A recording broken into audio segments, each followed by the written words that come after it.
Hello बच्चों, कैसे हो आप सब। Welcome back to our channel. My name is Priya और आज हम करेंगे क्रिस्टल फील्ड थ्योरी। अभी तक हमने अपनी वर्नर थ्योरी और वैलेंस बॉन्ड थ्योरी को कवर करा है, यानी थ्योरीज ऑफ कोऑर्डिनेशन कंपाउंड्स में हमारा ये पार्ट 2 है, जिसके अंदर हम क्रिस्टल फील्ड थ्योरी को स्टडी करेंगे। वर्नर थ्योरी के अंदर हमने कोऑर्डिनेशन कंपाउंड के स्ट्रक्चर को समझने की कोशिश करी थी, जिसमें हमने देखा था कि हमारे पास कोऑर्डिनेशन कंपाउंड में कोऑर्डिनेशन स्फीयर होता है और एक आयनाइजेशन स्फीयर होता है, जिसकी हेल्प से हमने उसकी आयनाइजेशन को ऑब्जर्व करा था और फर्दर उसके स्ट्रक्चर को अंडरस्टैंड करते हुए उसमें प्राइमरी और सेकेंडरी वैलेंसीज को देखा था। फिर हमने नेक्स्ट थ्योरी की तरफ मूवमेंट करी अपनी, which is valence bond theory. अब वैलेंस बॉन्ड थ्योरी में हमने क्या स्टडी करा था? वैलेंस बॉन्ड थ्योरी में हमने स्टडी करा था कि हमारे पास जो कोऑर्डिनेट कॉम्प्लेक्स होता है उसमें मेटल और लिगेंड के बीच में एक कोऑर्डिनेट बॉन्ड प्रेजेंट होता है, जिसकी फॉर्मेशन कैसे होती है वो भी हमने ऑब्जर्व करा था और साथ में उन कॉम्प्लेक्सेस के मैग्नेटिक बिहेवियर को स्टडी करा था। पर हमने लास्ट में जैसे जैसे हम वैलेंस बॉन्ड थ्योरी को खत्म कर रहे थे, हमें उसकी कुछ लिमिटेशंस के बारे में पता लगा था, जैसे कि वो कलर नहीं बता पा रहा था कॉम्प्लेक्स की, स्टेबिलिटी नहीं एक्सप्लेन कर पा रहा था, या फिर जो मैग्नेटिक बिहेवियर उसने एक्सप्लेन करा था उसमें उसका क्वांटिटेटिव इफेक्ट एक्सप्लेन नहीं कर पा रहा था, और कुछ कोऑर्डिनेशन नंबर 4 वाले कॉम्प्लेक्सेस में कुछ ऊपर नीचे हो रहा था। तो यहाँ पर अब उन सारी लिमिटेशंस को ओवरकम करने के लिए, हम ये नहीं कहेंगे सारी, बट कुछ लिमिटेशंस को ओवरकम करने के लिए हमारे पास नेक्स्ट थ्योरी आई, which is crystal field theory, जिसकी अपनी कुछ असम्पशंस है, कुछ पॉस्टुलेट्स हैं, जिससे हम कोऑर्डिनेशन कॉम्प्लेक्स को थोड़ा एक डिफरेंट मैनर में देखेंगे और उसके फर्दर आपको उसमें भी कुछ लिमिटेशंस ऑब्जर्व होंगी। तो इसका मतलब है कि आप किसी एक पर्टिकुलर थ्योरी से पूरे कोऑर्डिनेशन कॉम्प्लेक्सेस को नहीं समझ सकते। अगर आपको कोऑर्डिनेशन कंपाउंड्स या कोऑर्डिनेशन कॉम्प्लेक्सेस स्टडी करने हैं तो आपको सारी की सारी थ्योरीज को इन्वॉल्व करना पड़ेगा अपनी स्टडी के अंदर। किसी थ्योरी में से आपको कंपाउंड के बारे में कुछ पता लगेगा, किसी थ्योरी में से कुछ पता लगेगा, बट सबके जो ओवरऑल रिजल्ट्स हैं वहीं से आप ओवरऑल उस कॉम्प्लेक्स को समझ सकते हो। सो हमने दो थ्योरीज ऑलरेडी कवर कर ली हैं। अब हम यहाँ पर नेक्स्ट थ्योरी की तरफ मूव करेंगे, विच इज क्रिस्टल फील्ड थ्योरी। अब वन बाय वन हम इसके पॉस्टुलेट्स को समझने की कोशिश करते हैं। सबसे पहले आपको क्या बोला हुआ है? It is an electrostatic model which considers the metal ligand bond to be ionic arising purely from the electrostatic interaction between the metal ion and the ligand. अब इस पॉइंट में क्या बोला हुआ है? इसमें ये बोला हुआ है कि हम जो ये क्रिस्टल फील्ड थ्योरी स्टडी कर रहे हैं, इसके अकॉर्डिंग जो हमारे कोऑर्डिनेशन कॉम्प्लेक्सेस हैं वो एक्चुअली में एक इलेक्ट्रोस्टैटिक मॉडल फॉलो करते हैं। इलेक्ट्रोस्टैटिक मॉडल फॉलो करने का क्या मतलब है कि जो मेटल और लिगेंड प्रेजेंट है कॉम्प्लेक्स के अंदर, उनके बीच में आयनिक बॉन्ड है। और आयनिक बॉन्ड किस वजह से आ रहा है? उनके इलेक्ट्रोस्टैटिक इंटरैक्शंस की वजह से, क्योंकि मेटल भी एक आयन है और लिगेंड के अंदर कुछ नेगेटिवली चार्ज स्पीशीज प्रेजेंट होती है। वो कैसे होती है वो भी आपको बताऊंगी आगे। तो इसके अकॉर्डिंग जब हम कोऑर्डिनेशन कॉम्प्लेक्सेस को कंसिडर करते हैं तो वो आयनिक कॉम्प्लेक्सेस हैं, जिसमें हम उसे इलेक्ट्रोस्टैटिक मॉडल में कैटेगराइज कर रहे हैं, क्योंकि मेटल और लिगेंड के बीच में आयनिक हमारे पास इंटरैक्शंस हैं, जो कि कहाँ से अराइज होती हैं? Electrostatic interactions between metal and ligand. अब यहाँ पर ये इंटरैक्शंस कैसे अराइज होती हैं देखो, नेक्स्ट पॉस्टुलेट में वही बोला हुआ है। इसमें ये बोला हुआ है कि ligands are treated as point charges in case of anions and point dipoles in case of neutral molecules. अब अगर आपको लिगेंड और मेटल के बीच में इलेक्ट्रोस्टैटिक इंटरैक्शंस को ऑब्जर्व करना है तो लिगेंड के ऊपर कुछ ना कुछ चार्ज तो ऑब्जर्व करना पड़ेगा, क्योंकि मेटल ऑलरेडी आयनिक फॉर्म में है और हमें पता है कि जो मेटल होता है ये हमारा पॉजिटिवली चार्ज्ड होता है। तो इसका मतलब है कि जो हम लिगेंड कंसिडर करेंगे उस पर हम कहीं ना कहीं नेगेटिव चार्ज को ढूंढने की कोशिश करते हैं। अब अगर एनाइंस होंगे तो उसमें तो कोई ऐसा प्रॉब्लम नहीं आएगी, क्योंकि वो तो ऑलरेडी नेगेटिवली चार्ज्ड होते हैं। सो यहाँ पर हम जब भी एनाइनिक लिगेंड्स कंसिडर करेंगे तो उन्हें हम पॉइंट चार्जेस की तरह ट्रीट करते हैं। लेकिन अगर हमारे पास कोई न्यूट्रल मॉलिक्यूल है, जैसे कि अमोनिया, जैसे कि वाटर, अब इन केसेस में क्या होता है? इनके ऊपर कोई चार्ज तो है नहीं, तो अब आप यहाँ पर नेगेटिव चार्ज कैसे इंट्रोड्यूस करोगे? तो उसके लिए हम इनकी डाइपोल इंटरैक्शंस को इंक्लूड करते हैं और पॉइंट डाइपोल कंसिडर करते हैं ऐसे लिगेंड्स को। डाइपोल इंटरैक्शंस को इंक्लूड करने का क्या मतलब है? हमें पता है जब भी हमारे पास एक ऐसा मॉलिक्यूल होता है जिसमें दो डिफरेंट लिगेंड्स हो, दो डिफरेंट एटम्स हो, तो उन दोनों एटम्स के बीच में जब भी इंटरैक्शन होती है उस इंटरैक्शन के बीच में कुछ ना कुछ इलेक्ट्रोनेगेटिविटी में डिफरेंस होता है। क्यों? क्योंकि हमारे पास दो डिफरेंट एटम्स हैं, उनकी इलेक्ट्रोनेगेटिविटी अलग अलग होती है। सो उस रीजन की वजह से एक एटम इनमें से ज्यादा इलेक्ट्रोनेगेटिव होता है, दूसरा कम। जो ज्यादा इलेक्ट्रोनेगेटिव होता है, लेट से बी ज्यादा इलेक्ट्रोनेगेटिव है तो इसके ऊपर एक पार्शियल नेगेटिव चार्ज आ जाता है और दूसरे पर एक पार्शियल पॉजिटिव, तो एक तरीके से हमारा डाइपोल क्रिएट हो जाता है नेगेटिव पॉजिटिव का। जैसे कि अगर यहाँ अमोनिया और वाटर में देखोगे, नाइट्रोजन ज़्यादा इलेक्ट्रोनेगेटिव है इन case of ammonia, so nitrogen पर एक पार्शियल नेगेटिव चार्ज डेवलप हो जाएगा और हाइड्रोजन पर एक पार्शियल पॉजिटिव चार्ज डेवलप हो जाएगा। और वहीं वाटर के केस में ऑक्सीजन ज़्यादा इलेक्ट्रोनेगेटिव है तो उस पर पार्शियल नेगेटिव चार्ज और हाइड्रोजन पर एक पार्शियल पॉजिटिव चार्ज की डेवलपमेंट होगी, जिसकी वजह से आपके पास इस तरीके से एक पॉइंट डाइपोल की फॉर्मेशन हो जाएगी। अब इस पॉइंट डाइपोल में जो नेगेटिव साइड है इसकी इंटरेक्शन आप ऑब्जर्व करोगे मेटल आयन के साथ में। सो इस तरीके से हमें यहाँ पर लीगेंड्स की इंटरेक्शन ऑब्जर्व होती है मेटल के साथ। अब यहाँ देख पा रहे हो आप, मेटल ऑलरेडी आयनिक फॉर्म में है, लीगेंड्स को हमने दोनों ही केसेस में कुछ ना कुछ करके आयनिक फॉर्म में कंसिडर कर लिया। एनायंस में तो ऑलरेडी आयनिक होता है, बट न्यूट्रल मॉलिक्यूल्स में भी हमने उसके डाइपोल को कंसिडर करके चार्ज इंट्रोड्यूस कर दिया है, जिससे हम यहाँ पर इलेक्ट्रोस्टैटिक इंटरेक्शंस को ऑब्जर्व कर पा रहे हैं। और इसी रीजन की वजह से क्रिस्टल फील्ड थ्योरी में यहाँ पर कोऑर्डिनेशन कॉम्प्लेक्सेस को इलेक्ट्रोस्टैटिक मॉडल की तरह कंसिडर करा है। सो ये तो पहले दो पॉस्टुलेट्स हो गए। अब इसके बाद क्या बोला हुआ, क्रिस्टल फील्ड थ्योरी। मैं आपको स्टार्टिंग से बोलती आ रही हूँ कि हम इस थ्योरी के अंदर स्प्लिटिंग को स्टडी करेंगे, यानी कि जो हमारे पास डी ऑर्बिटल्स हैं उनमें जो अलग अलग ऑर्बिटल्स हैं, टोटल जो डी सबशेल उसमें 5 ऑर्बिटल्स हैं, उनके अंदर स्प्लिटिंग होती है, वो अलग अलग लेवल पर चले जाते हैं। वो कैसे पॉसिबल है? देखो, जब डी ऑर्बिटल्स की बात करते हैं, हमें पता है टोटल 5 डी ऑर्बिटल्स होते हैं।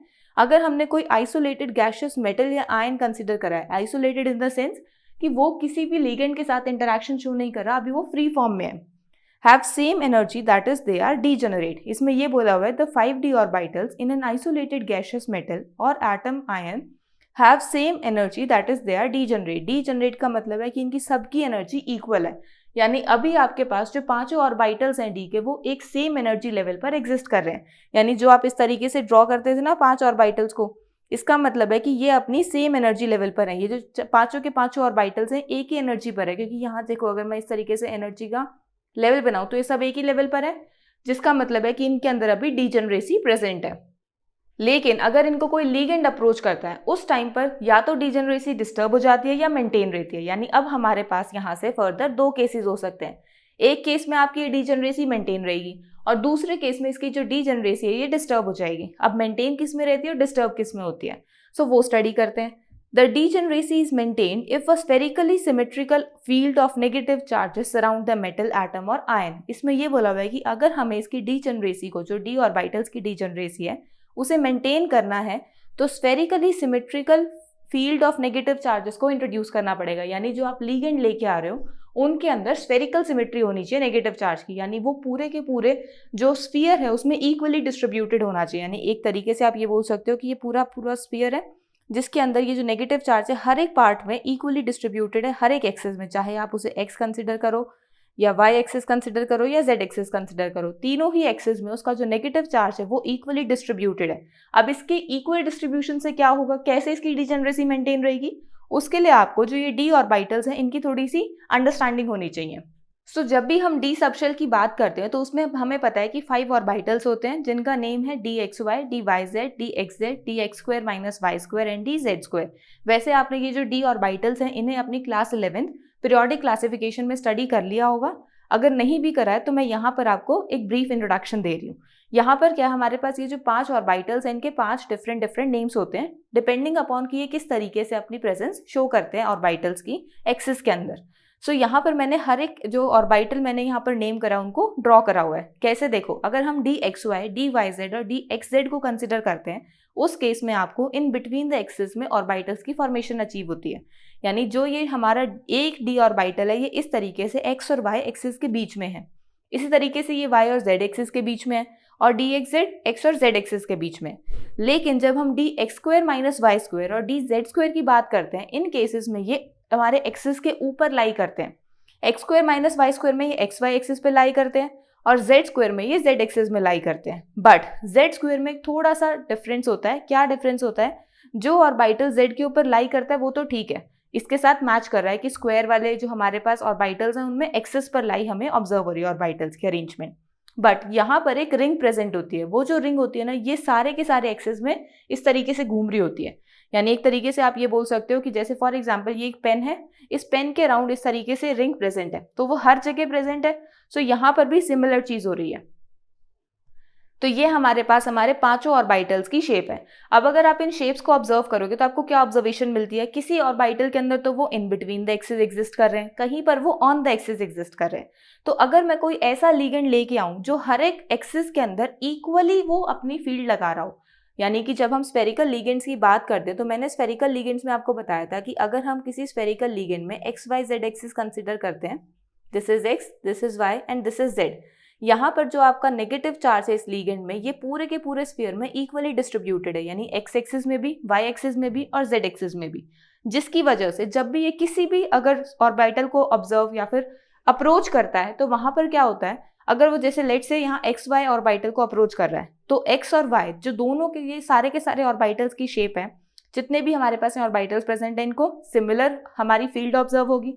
ऐसे ही जब हम इस पे जाएंगे तब भी सिमिलर फील्ड ऑब्जर्व होगी और इन केसेस में भी सिमिलर फील्ड ऑब्जर्व होगी, क्योंकि अगर ये किसी भी एक्सिस में लाई कर रहे हैं, सामने से आपके पास कोई ऐसी चीज आ रही है जो हर एक डायरेक्शन में सिमिलर अपना इम्पैक्ट दिखा रही है, तो वो हर एक जगह पर सेम फोर्स लगाएगी, सेम इम्पैक्ट लगाएगी।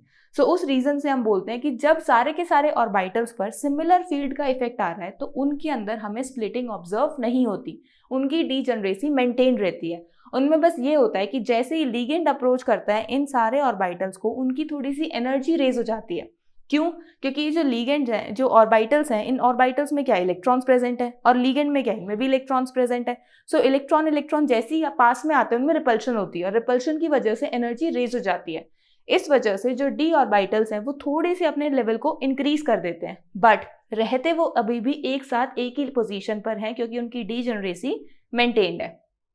सो इसी रीजन की वजह से स्फेरिकली सिमेट्रिकल लिगेंड्स के अंदर हमें डीजनरेसी मेंटेन्ड ऑब्जर्व होती है, बस उनका जो लेवल ऑफ एनर्जी है वो थोड़ा सा रेज हो जाता है। सो यहाँ पर हमें डीजनरेसी मेंटेन का केस तो समझ में आ गया, बट डीजनरेसी डिस्टर्ब कौन से केस में होती है, अब उसे देखते हैं।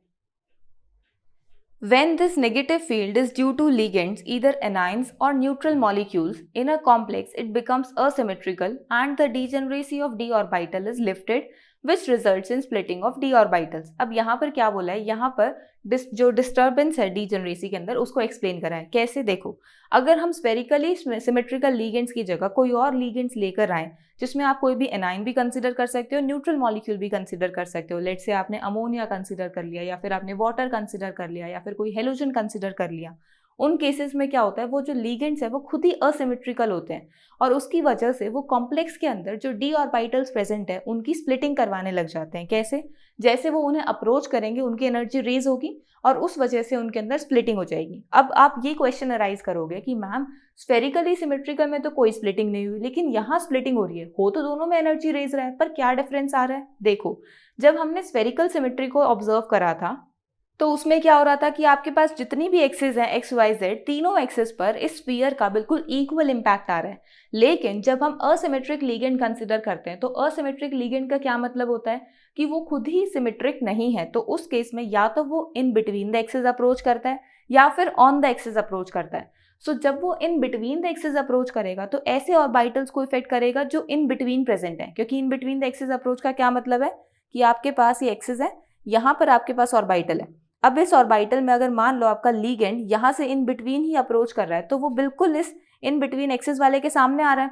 सो इसमें क्या करेगा, वो ज्यादा रिपल्शन करवाएगा, क्योंकि दोनों में इलेक्ट्रॉन्स अगर ज्यादा पास में आएंगे तो ज्यादा रिपल्शन होगी, जिस वजह से क्या होगा, इनके अंदर ज्यादा आपकी एनर्जी लेवल राइज हो जाएगा। और वहीं अगर आपके पास कोई ऐसा ऑर्बिटल है जो कि एक्सिस पे प्रेजेंट है और इस केस में अगर कोई इन बिटवीन द एक्सिस लिगेंड का अप्रोच होता है तो वो यहाँ पर भी जैसे ही पास में आएगा इसमें और इसमें रिपल्शन होगी, क्योंकि दोनों जो हमारे पास ये ऑर्बिटल्स हैं, जो हमारे पास लिगेंड और मेटल की इंटरेक्शन में इलेक्ट्रॉन्स की इंटरेक्शन हो रही है। सो उस वजह से इलेक्ट्रॉन इलेक्ट्रॉन रिपल्शन तो होगी, जिसकी वजह से एनर्जी रेज भी होगी, बट वो उतनी रिपल्शन कॉज नहीं कर पाएगा जितना वो बिल्कुल डायरेक्ट अप्रोच करके कर रहा है। और सिमिलर चीज आप ऑन द एक्सिस भी देखोगे, जब आप ऑन द एक्सिस अप्रोच देखोगे तो इस केस में जैसे यहाँ से अप्रोच होगी और यहाँ से अप्रोच होगी। सो इस केस में ये डायरेक्ट लिगेंड को अप्रोच, जो मेटल को अप्रोच कर रहा है, और यहाँ पर ये इनडायरेक्टली अप्रोच कर रहा है। सो जहाँ पर डायरेक्ट अप्रोच होगी वहां पर क्या होगा, रिपल्शन ज्यादा होगी, जिस वजह से उसकी जो एनर्जी लेवल है वो राइज हो जाएगी। सो इसका मतलब है कि जो हमने ये यहाँ पर 5 ऑर्बिटल्स कंसिडर करे हैं, इनमें से 3 तो आपके इन बिटवीन द एक्सिस हैं और 2 ऑन द एक्सिस हैं, जिसका मतलब है कि जब भी ligand in between the axis approach करेगा तो उस केस में जो ये 3 ऑर्बिटल्स हैं इनकी एनर्जी इनके कंपैरिजन में ज्यादा होगी और जब ऑन द एक्सिस अप्रोच होगा तो इनकी एनर्जी इन तीनों से ज्यादा होगी, और उसका रीजन मैं आपको ऑलरेडी बता चुकी हूँ। सो यही रीजन है कि हमें जो हमारे डी ऑर्बिटल्स हैं उनके अंदर डीजेनरेसी डिस्टर्ब्ड ऑब्जर्व होती है, क्योंकि डिस्टर्ब इस वजह से ऑब्जर्व होती है कि जब भी हमारा कोई असिमेट्रिक लीगेंड अप्रोच करता है उस केस में हमारे पास या तो इन बिटवीन द एक्सिस अप्रोच आती है या फिर ऑन द एक्सिस अप्रोच आती है। इन बिटवीन द एक्सिस वाली जो अप्रोच है वो इन बिटवीन एक्सिस वाले ऑर्बिटल्स पे डायरेक्ट इफेक्ट डालेगी और उसमें रिपल्शन ज़्यादा करवाएगी, जिसकी वजह से ज़्यादा एनर्जी में इंक्रीज हो जाएगा। और वहीं अगर हम देखेंगे कि दूसरे अगर ऑन द एक्सिस अप्रोच है तो वो ऑन द एक्सिस ऑर्बिटल्स वालों को अप्रोच करेगी। अब अगर एनर्जी डिफरेंस ही चेंज हो रहा है, जैसे यहाँ पर एनर्जी लेट से हम इन बिटवीन द एक्सिस को कंसिडर करते हैं, इन बिटवीन द एक्सिस में इनकी एनर्जी ज़्यादा आ रही है, इनकी कम आ रही है, तो अगर एनर्जी डिफरेंस में ही चेंज आ गया, एनर्जी लेवल में ही चेंज आ गया, तो कुछ ऑर्बिटल्स हायर एनर्जी लेवल पर एग्जिस्ट करेंगे और कुछ ऑर्बिटल्स लोअर एनर्जी लेवल पर एग्जिस्ट करेंगे, जिस वजह से आपको डीजेनरेसी में डिस्टर्बेंस ऑब्जर्व होगी। क्योंकि डीजेनरेसी क्या थी, सारे 5 के 5 ऑर्बिटल्स आपके सेम एनर्जी लेवल पर एग्जिस्ट कर रहे हैं, बट अब यहाँ पर 3 अलग हो गए, 2 अलग हो गए, जिस वजह से आपके पास यहाँ पर जो डीजेनरेसी है वो डिस्टर्ब हो गई। सो आई होप आपको ये डीजेनरेसी वाला पॉइंट अच्छे से क्लियर हो गया होगा कि कब आपको डीजेनरेसी ऑब्जर्व होगी और कब उसमें डिस्टर्बेंस ऑब्जर्व होगी। आपको ये पॉइंट्स ध्यान में रखने, क्योंकि यही आपके जो क्रिस्टल फील्ड थ्योरी है ना, इसके अंदर इसका बेसिक पॉइंट यही है, इसी के बेसिस पर आप पूरी क्रिस्टल फील्ड थ्योरी को स्टडी करोगे। सो this was all about the postulates of crystal field theory और बेसिक इंट्रोडक्शन भी। अब हम क्रिस्टल फील्ड थ्योरी को अलग अलग कॉम्प्लेक्सेस में स्टडी करेंगे। आपके पास जो आप स्टडी करते हो वो यूजुअली 3 और कॉम्प्लेक्सेस को स्टडी करते हो, octahedral, tetrahedral and square planar. So यहाँ पर आपके सिलेबस में ऑक्टाहेड्रल और टेट्राहेड्रल कॉम्प्लेक्सेस को एक्सप्लेन करा हुआ है, स्क्वायर प्लेनर कॉम्प्लेक्सेस को एक्सप्लेन नहीं करा हुआ है। सो हम यहाँ पर क्रिस्टल फील्ड स्प्लिटिंग सिर्फ ऑक्टाहेड्रल और टेट्राहेड्रल कॉम्प्लेक्सेस के अंदर ही स्टडी करेंगे। स्क्वायर प्लेनर कॉम्प्लेक्सेस आप हायर क्लासेस के अंदर स्टडी करोगे। So let's begin with crystal field theory in octahedral complexes. अब ऑक्टाहेड्रल कॉम्प्लेक्सेस में क्या होता है, आपका जो लीगेंड है ना ये ऑन द एक्सिस अप्रोच करता है। ऑन द एक्सिस अप्रोच का क्या मतलब है कि ये जो हमारे पास एक्स और वाई एक्सिस है इनकी तरफ से अप्रोच आती है हमारे लीगेंड्स की, जिसकी वजह से जो ऑर्बिटल्स हमारे एक्सिस के ऊपर प्रेजेंट होते हैं उनमें ज्यादा रिपल्शन होती है as compare to the orbitals जिनके अंदर वो in between the axis existence show कर रहे हैं।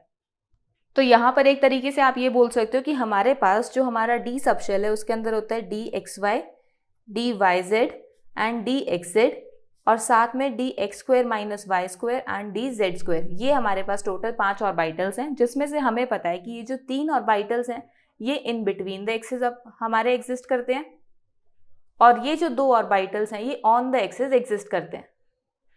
अब ऑन द एक्सिस और इन बिटवीन द एक्सिस हमें पता है कि जिसमें हमारे पास जो लिगेंड की अप्रोच होगी उसके बेसिस पर रिपल्शन होती है।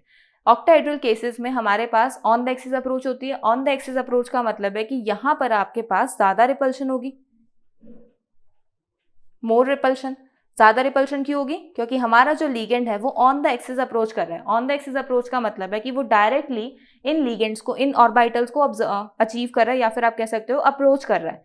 लेकिन जब आप इन बिटवीन द एक्सिस ऑर्बिटल्स को देखते हो तो यहाँ पर भी आपके पास रिपल्शन तो होगी, बट जो ऑन द एक्सिस वाले हैं उनसे कम होगी, और रिपल्शन के अकॉर्डिंग ही आपका एनर्जी भी डिवाइड होगा। तो यहाँ पर क्या होगा, सबसे पहले आपके पास जो डी ऑर्बिटल्स हैं उनके अंदर लीगेंड का अप्रोच होगा, इसके अप्रोच की वजह से इसकी थोड़ी सी एनर्जी राइज हो जाएगी और ये डी ऑर्बिटल्स थोड़े हायर एनर्जी पर चले जाएंगे। लेकिन जैसे जैसे लीगेंड्स और पास आने लगेंगे इनके अंदर फर्दर स्प्लिटिंग हो जाएगी, जिससे कुछ ऑर्बिटल्स तो हायर एनर्जी लेवल पर चले जाएंगे और कुछ ऑर्बिटल्स थोड़े से लोअर एनर्जी लेवल की तरफ आ जाएंगे, क्योंकि उनके अंदर इनके कंपैरिजन में थोड़ी सी कम एनर्जी आएगी।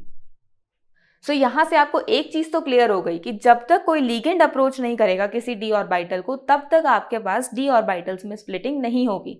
तो अगर आपको क्रिस्टल फील्ड थ्योरी स्टडी करनी है तो लीगेंड की इंटरैक्शन स्टडी करनी मस्ट है, तभी तो आप किसी कॉम्प्लेक्स के अंदर डी ऑर्बिटल्स की स्प्लिटिंग को समझ सकोगे।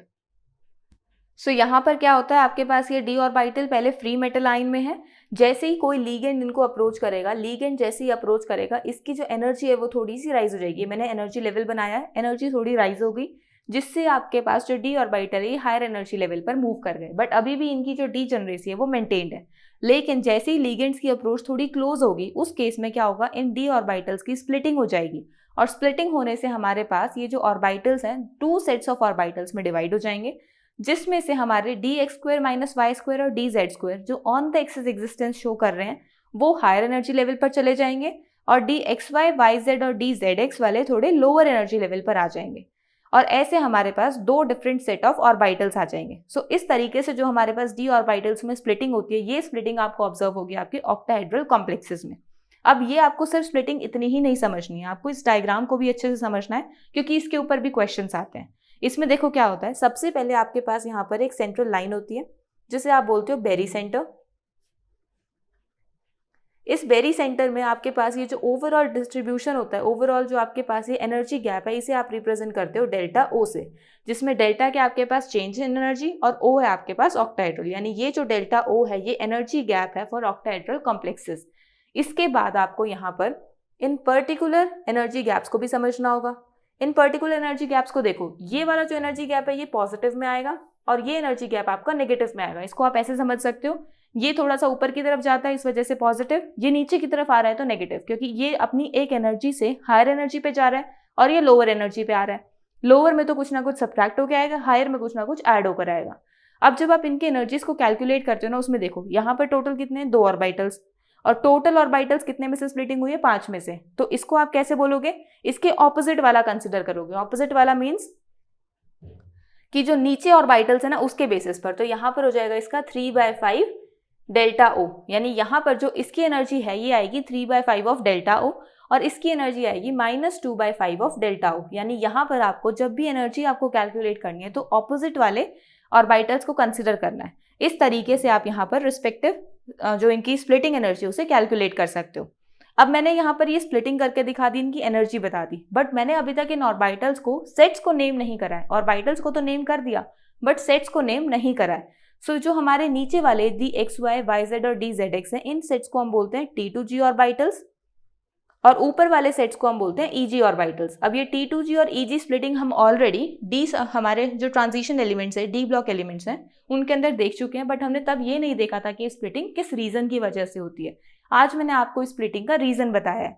तो यहाँ पर हमारे पास ऑक्टाहेड्रल कॉम्प्लेक्सेस में स्प्लिटिंग हो रही है T2G और EG ऑर्बिटल्स में।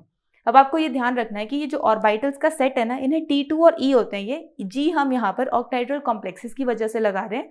G जो है ना वो जिरेंट बताता है। जिरेंट क्या है, यहाँ पर जब भी हमारे किसी कॉम्प्लेक्स के अंदर सिमेट्री एग्जिस्ट करती है ना, तो उसमें हम उसको जिरेंट से रिप्रेजेंट करते हैं। तो octahedral complexes, square planar complexes, ऐसे कॉम्प्लेक्सेस में आपके पास क्या होता है, सिमेट्री होती है। इस वजह से ऐसे कॉम्प्लेक्सेस को हम T2G, EG इस तरीके से रिप्रेजेंट करते हैं, जिरेंट इसके अंदर साथ में अटैच करते हैं।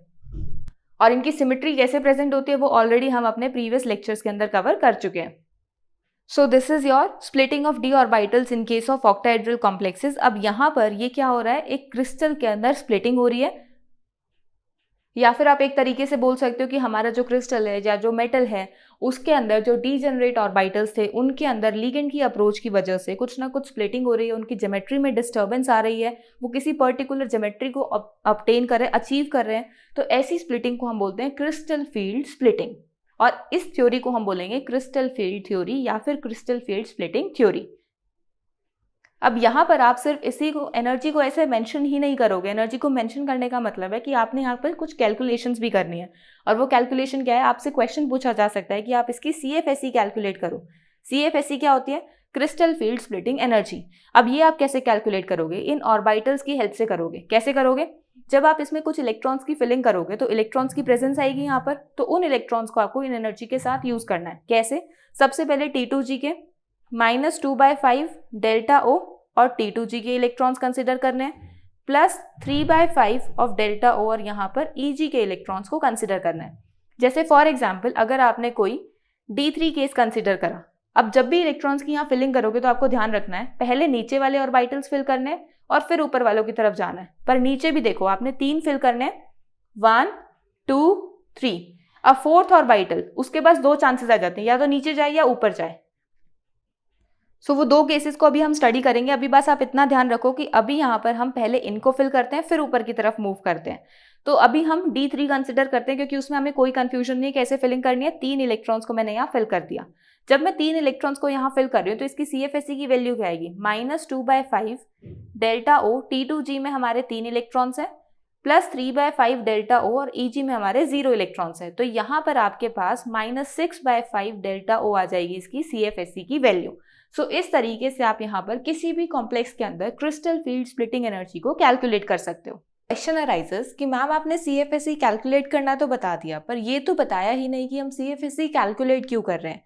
देखो, जब भी हम मॉलिक्यूल्स के अंदर कॉम्प्लेक्सेस की स्टेबिलिटी की बात करते हैं तो हमारे माइंड में क्वेश्चन अराइज होता है कि हम उसकी स्टेबिलिटी कैसे एक्सप्लेन करेंगे।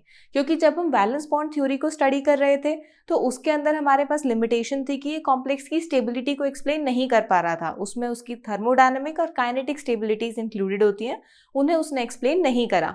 अब वहीं अगर हम क्रिस्टल फील्ड थ्योरी की बात करते हैं तो जब हम CFSE स्टडी करते हैं, which is crystal field stabilising energy और स्प्लिटिंग एनर्जी, इन दोनों ही नाम से इसे जाना जाता है। अब स्प्लिटिंग एनर्जी तो हमें समझ में आ गया कि जो d ऑर्बिटल स्प्लिट होते हैं तो उससे इसका नाम आया स्प्लिटिंग एनर्जी।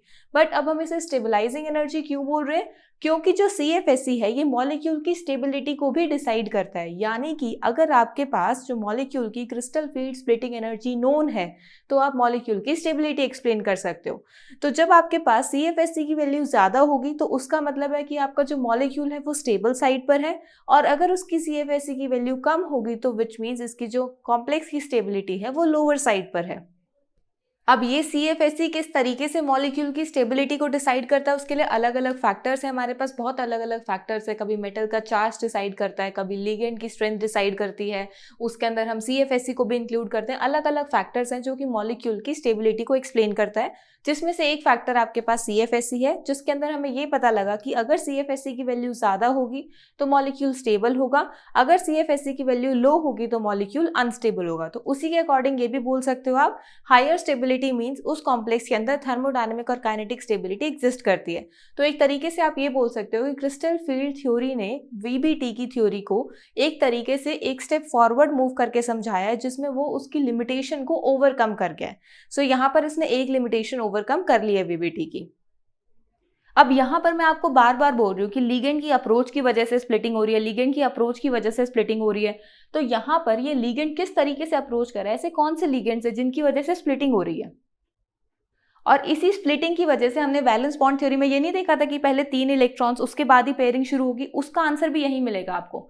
देखो, जब भी हम लिगेंड्स की बात करते हैं तो हमने 2 टाइप के लिगेंड स्टडी करे हैं, which is weak field ligand and strong field ligand. और हमने ये भी डिस्कस करा था कि वीक फील्ड और स्ट्रॉन्ग फील्ड लिगेंड में हम क्रिस्टल फील्ड स्प्लिटिंग के अकॉर्डिंग ही उसको डिवाइड करते हैं। यहाँ पर आपको अपना आंसर मिलेगा क्वेश्चन का कि क्यों हमने लिगेंड्स को वीक फील्ड और स्ट्रॉन्ग फील्ड में डिवाइड करा है। एक्चुअली तो आपको ये आंसर भी एक्सपेरिमेंटली ही मिलेगा, थ्योरेटिकली इसका आंसर नहीं है, बट आपको ये ऑब्जर्वेशन मिलेगी कि उसे हमने क्रिस्टल फील्ड थ्योरी के अंदर स्टडी करा था। क्या होता है, जब भी हम किसी लिगेंड की अप्रोच को स्टडी करते हैं तो उसे हमने कुछ एक्सपेरिमेंटली डिटरमाइंड सीरीज के अकॉर्डिंग स्टडी करा, जिसमें हमने क्या ऑब्जर्व करा कि जब भी कोई लिगेंड अप्रोच करता है ना तो वो किसी ना किसी लाइट ऑफ एब्जॉर्प्शन, या फिर आप बोल सकते हो कि वो एक पर्टिकुलर वेवलेंथ ऑफ लाइट को एब्जॉर्ब करता है, जिसकी वजह से वो उसके अंदर फिर स्प्लिटिंग कॉज करता है। और वो जो स्प्लिटिंग हो रही है ना, उसके अंदर हम 2 तरीके की एनर्जीज कंसिडर करते हैं, एक तो ये स्प्लिटिंग एनर्जी, दूसरी पेयरिंग एनर्जी। अब उस पेयरिंग और स्प्लिटिंग एनर्जी के बेसिस पर ही आप यहाँ पर वीक फील्ड और स्ट्रॉन्ग फील्ड लिगेंड्स को कैटेगराइज करते हो। तो इसमें क्या होता है, देखो, ये स्पेक्ट्रोकेमिकल सीरीज हम ऑलरेडी डिस्कस कर चुके थे, जिसमें हमने देखा था कि हमारे पास जो वीक फील्ड और स्ट्रॉन्ग फील्ड लिगेंड्स है वो कुछ इस तरीके से एक सीरीज में अरेंज्ड होते हैं, जिसके अंदर राइट हैंड साइड पर हमारे स्ट्रॉन्ग फील्ड लिगेंड्स होते हैं और लेफ्ट हैंड साइड पर वीक फील्ड लिगेंड्स होते हैं। और ये जो सीरीज आई है आपकी, ये एक्सपेरिमेंटल डाटा के बेसिस पर ही आई है। अब यहाँ पर आपको कौन सी 2 टाइप की एनर्जीज मिलती है, देखो। मैंने यहाँ पर सिर्फ स्प्लिटेड ऑर्बिटल्स का डायग्राम ड्रॉ करा है, जिसमें हमें पता है कि ये टोटल एनर्जी है, ये हमारे पास 2 डिफरेंट हमारे ऑर्बिटल्स की एनर्जी, और ये हमारे पास एक बेरी सेंटर है। अब इसकी CFSE कुछ इस तरीके से हम कैलकुलेट कर सकते हैं। अब जब हम इसके अंदर इलेक्ट्रॉन्स की फिलिंग करते हैं तो D3 तक तो कोई इशू नहीं है, D1 है तो 1 इलेक्ट्रॉन, D2 है तो 2 इलेक्ट्रॉन, D3 है तो 3 इलेक्ट्रॉन्स फिल कर दिए। लेकिन जैसे ही आपके पास D4 इलेक्ट्रॉन्स फिल करने की बारी आती है तो उस केस में आपने 3 तो यहाँ फिल करे, बट 4th इलेक्ट्रॉन या तो आप यहाँ पर पेयर करवाओगे या फिर उसे ऊपर भेज दोगे। अब वो जो आप इलेक्ट्रॉन की पोजीशन डिसाइड कर रहे हो वो डिपेंड करता है पेयरिंग एनर्जी पर। पेयरिंग एनर्जी क्या होती है, जब भी कोई इलेक्ट्रॉन दूसरे इलेक्ट्रॉन के साथ पेयर करता है तो वो एक पेयरिंग एनर्जी को ओवरकम करके करता है। या फिर आप इस तरीके से बोल सकते हो, जिस साइड उसको थोड़ी कम एनर्जी ऑब्जर्व होती है वो उस साइड भाग जाता है। क्योंकि मैंने आपको बताया ही है कि जैसे जैसे हम किसी भी मॉलिक्यूल की स्टेबिलिटी के बारे में डिस्कस करते हैं, हमने पहले भी मॉलिक्यूल्स की स्टेबिलिटी को डिस्कस करा था, जिसमें हमने क्या देखा था कि जब भी हम एनर्जी की बात करते हैं तो एनर्जी के इन्वर्सली प्रोपोर्शनल होती है किसी भी मॉलिक्यूल की स्टेबिलिटी। क्योंकि जब भी हम कोई ऐसा मॉलिक्यूल कंसीडर करते हैं जो बहुत ज़्यादा एनर्जी वाला होता है तो उसमें क्या होता है, वो वाइब्रेशंस होती रहती है, इलेक्ट्रॉन्स की ट्रांजिशंस होती रहती है, जिसकी वजह से वो स्टेबिलिटी नहीं अचीव कर पाता। सो मॉलिक्यूल्स हमेशा, मॉलिक्यूल्स, एटम्स, आयंस, कुछ भी हो, वो हमेशा एक ऐसी पोजीशन पे जाने की कोशिश करते हैं जहां पर आपको थोड़ी सी कम एनर्जी मिले। आप खुद के एग्जांपल को कंसीडर कर सकते हो, जैसे फॉर एग्जांपल आप एक बस में ट्रेवल कर रहे हो। सो बस में जब बीच वाली थोड़ी सीट्स हैं वहां पर क्या होता है, आपको थोड़ी कम एनर्जी ऑब्जर्व होती है। कम एनर्जी इन द सेंस आपको झटके कम लगते हैं, लेकिन अगर वहीं आप बस में पीछे चले जाओ तो बहुत ज्यादा झटके लगते हैं। सो आप कौन सी सीट प्रेफर करते हो? आप वही सीट प्रेफर करते हो जो बीच में होती है बस के, या थोड़ी आगे की साइड होती है। ज्यादातर बीच वाली सीट्स को प्रेफर करा जाता है। क्यों? क्योंकि हमें वहां पर झटके कम लगते हैं, वहां पर जो उस बस की एनर्जी है वो कम आती है। तो हम एक लो एनर्जी वाली पोजीशन को ऑक्यूपाई करने की कोशिश करते हैं ताकि हमें ज्यादा परेशानी नहीं हो, हम स्टेबल फॉर्म में पूरे के पूरे रास्ते को ट्रेवल कर सकें। सेम चीज यहाँ पर हमारे इलेक्ट्रॉन्स के साथ होती है। इलेक्ट्रॉन्स के सामने जब फोर्थ इलेक्ट्रॉन हमारा ऑब्जर्व होता है कि हाँ हमें कहाँ पे जाना है, तो उसके सामने दो एनर्जी होती है। एक होती है ये स्प्लिटिंग एनर्जी और दूसरी होती है हमारे पास पेयरिंग एनर्जी। पेयरिंग एनर्जी क्या करवाती है? वो करवाने की कोशिश करती है पेयर, और स्प्लिटिंग एनर्जी करवाने की कोशिश करती है स्प्लिट। यानी फोर्थ इलेक्ट्रॉन जो स्प्लिटिंग एनर्जी है वो क्या करवाएगी? ऊपर जा तू। और पेयरिंग एनर्जी क्या करवाएगा? नहीं, तू नीचे इसके साथ पेयर कर। अब यहाँ पर वो कौन सी साइड जाए? सो वो देखेगा कौन सी एनर्जी कम है। अगर उसे स्प्लिटिंग एनर्जी कम मिलेगी तो बोलेगा पेयरिंग एनर्जी तू भाड़ में जा, मैं तो स्प्लिटिंग के पास जा रहा हूँ, मैं तो अपने इलेक्ट्रॉन को ट्रांजिट करूंगा, अपने हायर ऑर्बिटल की तरफ मूव करूंगा, क्योंकि वहां पर थोड़ी स्टेबिलिटी है, मैं आराम से बैठा तो रहूंगा। लेकिन अगर मान लो पेयरिंग एनर्जी कम हुई और स्प्लिटिंग एनर्जी ज्यादा हुई, उस केस में क्या होगा? वो इलेक्ट्रॉन बोलेगा मैं नहीं स्प्लिट हो रहा भाई, मैं तो अपने पेयर में ही रहूंगा ताकि मुझे एक स्टेबिलिटी मिली रहे। तो यहाँ पर भी आपको वैसे ही दिखेगा। देखो क्या हो रहा है, यहाँ आपके पास दो केसेस आ रहे हैं। फर्स्ट केस में आपके पास पेयरिंग एनर्जी ज्यादा है, पेयरिंग एनर्जी ज्यादा होने की वजह से वो इलेक्ट्रॉन जो है वो हायर ऑर्बिटल में जाएगा। So the fourth electron enters into the Eg orbitals giving configuration T2G3 and Eg1। तो जैसे ही आपका फोर्थ ऑर्बिटल का जो फोर्थ इलेक्ट्रॉन है वो ऑर्बिटल में Eg में जाएगा तो यहाँ 3 इलेक्ट्रॉन्स हो जाएंगे, यहाँ एक। तो T2G, ये आपके पास T2G है और ये आपके पास Eg है, तो कॉन्फ़िगरेशन क्या हो जाएगी? T2G3 and Eg1। आपको इस तरीके की कॉन्फ़िगरेशन ऑब्जर्व होगी। और ऐसी कॉन्फ़िगरेशन जब हमें ऑब्जर्व होती है तो वो हमारे वीक फील्ड लिगेंड्स की वजह से हो रही है, क्योंकि यहाँ उसने पेयरिंग नहीं करवाई। और हम ये ऑलरेडी डिस्कस कर चुके हैं कि वीक फील्ड लिगेंड्स आपके पेयरिंग नहीं करवाते और स्ट्रॉन्ग फील्ड लिगेंड्स पेयरिंग करवाते हैं। सो अगर यहाँ पेयरिंग नहीं हुई है तो वीक फील्ड लिगेंड्स है, और अगर पेयरिंग हो जाती तो वो स्ट्रॉन्ग फील्ड लिगेंड्स हो जाते। तो आपको एक चीज तो क्लैरिटी हुई ना एक चीज की, कि वीक फील्ड लिगेंड्स के केस में स्प्लिटिंग एनर्जी कम होती है, जिसकी वजह से हमें पेयरिंग ऑब्जर्व नहीं होती है। तो ये था आपका क्वेश्चन का आंसर कि क्यों हमें कुछ और लिगेंड्स के केस में हमें पेयरिंग ऑब्जर्व होती है और कुछ में ऑब्जर्व नहीं होती है। इसके बाद हमारा सेकंड केस है जब हमारी जो स्प्लिटिंग एनर्जी है वो ज्यादा है। उस केस में क्या होगा? वो इलेक्ट्रॉन जो है वो स्प्लिट नहीं होगा, वो कोशिश करेगा मैं नीचे पेयर में ही रह जाऊं। सो यहाँ पे क्या होगा? जो फोर्थ इलेक्ट्रॉन है it will enter into T2G orbital giving the configuration T2G4 and Eg0। ऐसे केस में क्या हो रही है? पेयरिंग हो रही है। तो यहाँ पर हमारे पास जो लिगेंड्स होंगे वो होंगे स्ट्रॉन्ग फील्ड लिगेंड्स। तो आपको एक चीज समझ में आई, स्ट्रॉन्ग फील्ड लिगेंड्स के केस में स्प्लिटिंग एनर्जी ज्यादा होती है और वीक फील्ड लिगेंड्स के केस में स्प्लिटिंग एनर्जी कम होती है। और इसी रीजन की वजह से हमें वीक फील्ड लिगेंड्स के केस में पेयरिंग ऑब्जर्व नहीं होती है और स्ट्रॉन्ग फील्ड लिगेंड्स के केस में पेयरिंग ऑब्जर्व होती है। सो this was all about the crystal field theory in octahedral complexes, जहां पर मैंने आपको स्प्लिटिंग भी समझाई, मैंने इन ऑर्बिटल के डायग्राम्स को अच्छे से बता दिया और ये भी बता दिया कि कैसे हम यहाँ पर CFSE को कैलकुलेट कर सकते हैं और कैसे हमें यहाँ पर इलेक्ट्रॉन्स की फिलिंग करनी है। इलेक्ट्रॉन्स की फिलिंग कैसे करनी है? D3 तक तो बिल्कुल सिंपल, D4 में ऊपर चला जाएगा, D5 में ऊपर, फिर D6 में वापस नीचे आ जाएगा, 7, 8, 9, 10। आपको बस ध्यान क्या रखना है? D4 और D5 का थोड़ा सा ध्यान रखना है। मेन D4 का होता है, अगर आपको वो समझ में आ गया फिर सारे समझ में आ जाएंगे। यहाँ पर क्या होगा? 1, 2, 3, फोर्थ ऊपर जाएगा या नीचे आएगा उसके बेसिस पर आगे वाले इलेक्ट्रॉन्स इजीली हो सकते हैं। अगर फोर्थ ऊपर चला गया तो फिफ्थ भी आगे ऊपर ही जाएगा और सिक्स्थ नीचे आ जाएगा, फिर 7, 8, 9, 10 नॉर्मल चलेगी। लेकिन अगर फोर्थ नीचे आया तो 4, 5, 6, 7, 8, 9, 10 इस तरीके से आपकी इलेक्ट्रॉन्स की अरेंजमेंट आएगी। सो आई होप आपको crystal field theory in octahedral complexes अच्छे से समझ में आ गई होगी। अब हम crystal field theory in tetrahedral complexes को स्टार्ट करेंगे। So crystal field theory in tetrahedral complexes, अब यहाँ पर अब आप फिर से लिगेंड्स के अप्रोच को स्टडी करोगे। जैसे ऑक्टाहेड्रल कॉम्प्लेक्सेस में हमने देखा था ना कि जब भी हम लिगेंड और मेटल की इंटरेक्शन की बात करते थे तो वहाँ पर ligands on the axis approach कर रहे थे, जिस वजह से जो डी ऑर्बिटल्स एक्सिस पर लाई कर रहे थे which are dx² - y² and dz², उनकी एनर्जी लेवल थोड़ी ज्यादा हो गई थी। तो सिमिलरली अब यहाँ पर आपको लिगेंड्स की अप्रोच को स्टडी करना है। सो ऑब्जर्वेशन से हमें ये पता लगता है कि यहाँ पर आपके जो लिगेंड्स हैं ये इन बिटवीन द एक्सिस अप्रोच करते हैं। इन बिटवीन द एक्सिस अप्रोच का क्या मतलब है? कि जैसे फॉर एग्जांपल आपके पास ये एक्स और वाई एक्सिस है और यहाँ से आपके जो लीगेंड्स हैं ये अप्रोच करेंगे। तो जब इस तरीके से कोई लीगेंड अप्रोच करता है तो जो उसके कनेक्शन में डायरेक्ट आता है, जो जिस ऑर्बिटल के साथ वो डायरेक्ट इंटरेक्शन शो करता है, उन ऑर्बिटल्स के अंदर एक हायर एनर्जी लेवल आ जाता है। और हमें पता है जब हम इन बिटवीन द एक्सिस की बात करते हैं तो D x Y, D Y Z and D x Z, ये 3 ऑर्बिटल्स ऐसे हैं जो in between the axis lie करते हैं। सो इस वजह से क्या होगा, आपके पास इनमें एक थोड़ी हायर एनर्जी लेवल आ जाएगी। अब यहाँ पर क्या होता है, देखो सबसे पहले आपके पास जो 5D ऑर्बिटल्स होते हैं वो एक सेम एनर्जी लेवल पर होते हैं। दैट मीन्स उनके अंदर डीजेनरेसी है। अब जैसे ही यहाँ पर लीगेंड अप्रोच करता है तो जैसे ही वो लीगेंड अप्रोच करेगा इनकी थोड़ी सी एनर्जी लेवल राइज हो जाएगा। अभी वो एट प्रेजेंट सारे डीजेनरेसी पर ही हैं, यानी सारे जो ऑर्बिटल्स है वो सिमिलर एनर्जी लेवल पर हैं। लेकिन जैसे ही फर्दर लीगेंड और क्लोज अप्रोच करता है तो उस टाइम पर आपके पास इन ऑर्बिटल्स में स्प्लिटिंग हो जाती है। जिन ऑर्बिटल्स में डायरेक्ट इंटरेक्शन होती है उनमें वो हायर एनर्जी लेवल पर चले जाते हैं और जिनमें इनडायरेक्ट इंटरेक्शन होती है वो थोड़े लोअर एनर्जी लेवल पर चले जाते हैं। अब यहाँ पर क्या होता है, इसमें अगेन आपके पास एक एनर्जी गैप है जिसको आप डेल्टा टी से रिप्रेजेंट करोगे, क्योंकि डेल्टा रिप्रेजेंट करता है चेंज इन एनर्जी और टी रिप्रेजेंट करता है टेट्राहेड्रल कॉम्प्लेक्सेस के लिए। जैसे वहां हम उसको डेल्टा ओ से रिप्रेजेंट करते थे, यहाँ हम इसे डेल्टा टी से रिप्रेजेंट करेंगे।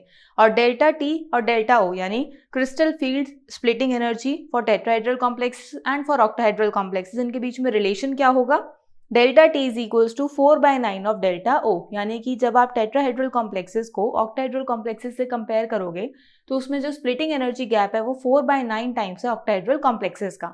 विच मीन्स कि इसमें जो स्प्लिटिंग का गैप है, यानी इसमें जो एनर्जी गैप है इन दोनों सेट ऑफ ऑर्बिटल्स के बीच में, वो ज्यादा है as compare to octahedral complexes. और ये बीच में आपके पास बेरी सेंटर है। ये जो सेट ऑफ ऑर्बिटल्स हैं इन्हें आप E और T2 से नेम करोगे। T2 हमारे ये 3 ऑर्बिटल्स थे, T2G और ऑक्टाहेड्रल में, और EG ये 2 ऑर्बिटल्स थे। यहाँ पर उसे हम E और T2 से रिप्रेजेंट कर रहे हैं। इस केस में आपके जो E ऑर्बिटल्स है वो लोअर एनर्जी लेवल पर होते हैं और T2 orbitals higher energy level पर होते हैं। यहाँ हम G यानी जिरेंड वर्ड यूज नहीं कर रहे। क्यों नहीं यूज कर रहे, क्योंकि जब हम G यूज कर रहे हैं तो उसका मतलब है कि उस कॉम्प्लेक्स के अंदर कहीं ना कहीं सिमेट्री एग्जिस्ट करती है, और हमें पता है कि टेट्राहेड्रल कॉम्प्लेक्सेस में कोई सिमेट्री नहीं होती है। इस वजह से टेट्राहेड्रल कॉम्प्लेक्सेस के अंदर हम G यूज नहीं करेंगे और यहाँ पर आप डायरेक्टली E और T2 ऑर्बिटल से ही नेम करोगे।